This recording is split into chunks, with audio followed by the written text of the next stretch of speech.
जी माणसं तुमच्या दुःखातसुद्धा तुमच्या सोबत उभी राहतात त्यांना तुमच्या आयुष्यात सर्वात श्रेष्ठ ठिकाणी कायमच बसवून ठेवा.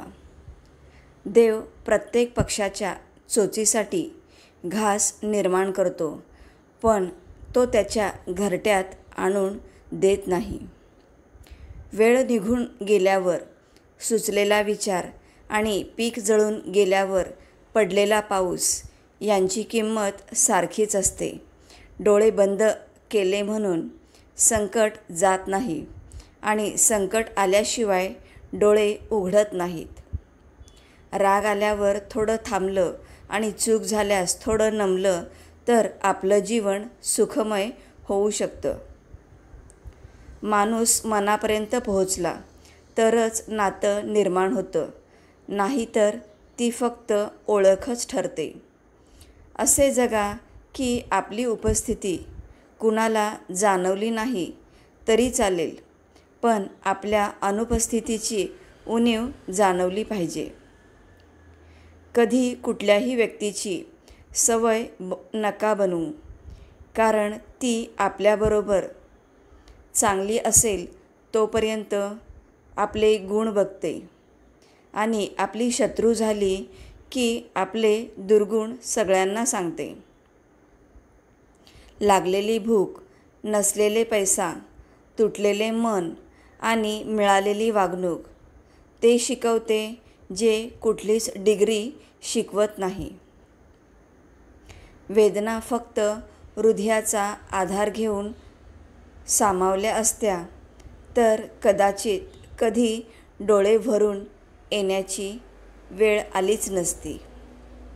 व्यक्तिमत्व सुंदर नसेल तर दिसण्याला काहीच अर्थ नाही, कारण सुंदर दिसण्यात आणि सुंदर असण्यात खूप फरक असतो. शरीराला श्रमाकडे, बुद्धीला मनाकडे आणि हृदयाला भावनेकडे वळविणे म्हणजे शिक्षण.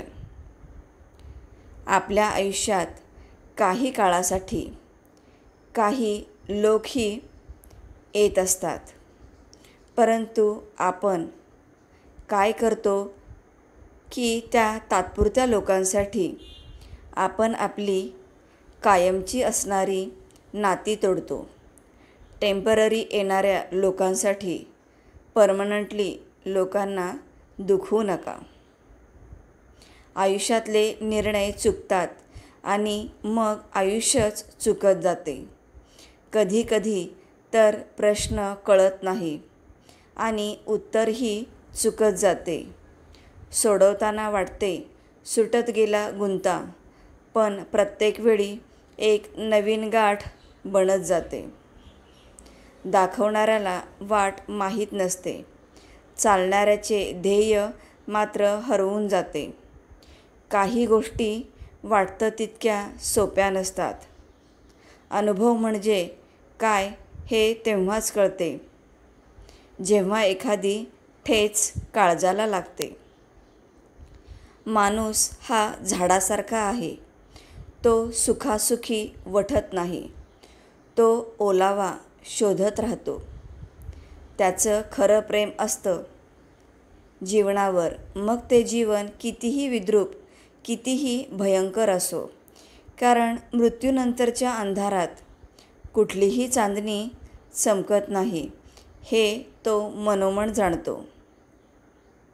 आयुष्यात कधीही कोणासमोर स्वतःचं स्पष्टीकरण देत बसू नका, कारण ज्यांना तुम्ही आवडता त्यांना स्पष्टीकरणाची अजिबात गरज नसते आणि ज्यांना तुम्ही आवडत नाहीत ते तुमच्या स्पष्टीकरणावर कधीच विश्वास ठेवायला तयार होणार नाहीत. आयुष्यात काही प्रसंग असे येतात की आपण काही चुकीचे करत नसतो किंवा आपण चुकीचे नसतो तरी आपण चुकीचे ठरवले जातो. कोणताही विचार आकाशातून पडत नाही, त्याचं नातं जीवनाशी असतं. स्वतःच्या आयुष्याशी ज्याने प्रखर सामना दिला आहे. प्रत्येक क्षणाशी ज्याने कष्ट आणि अश्रूंनी नातं जोडलेलं आहे, अशा प्रामाणिक माणसाचा साधा उद्धारसुद्धा वेदवाक्यासारखा असतो. नाटक सुरू होण्याअगोदर आणि संपल्यानंतरच टाळ्या वाजवून खूप प्रेम आणि प्रतिसाद दिला जातो. माणसांच्या बाबतीतही अगदी तसंच होत असतं. जन्माअगोदर प्रेम आणि मृत्यूनंतर भरभरून प्रतिसाद दिला जातो. खरं तर मधल्या काळातच त्यांना जास्त गरज असते. सांडपाण्यातूनच कमळ हे फूल जन्मतो, मात्र ते सांडपाणी कधीच कमळेच्या स्वच्छतेला व सुंदरतेला स्पर्श करत नसतं. तात्पर्य, तुम्ही जिथे कुठे असाल तिथल्या वाईट गोष्टींचा परिणाम स्वतःवर होऊ देऊ नका. वर्तमान कितीही बिकट असो, मात्र कालांतराने भविष्य सुंदर होऊ शकते, अगदी कमळ या फुलासारखे. त्याग हाच प्रेमाचा पाया आहे. हे ज्यांनी जाणलं त्यांना प्रेम शब्दातूनच व्यक्त करण्याची पाळी येत नाही. त्यांची प्रेमाची यात्रा निःशब्द असते. मौन हाच त्याचा गाभा असतो. श्री स्वामी समर्थ.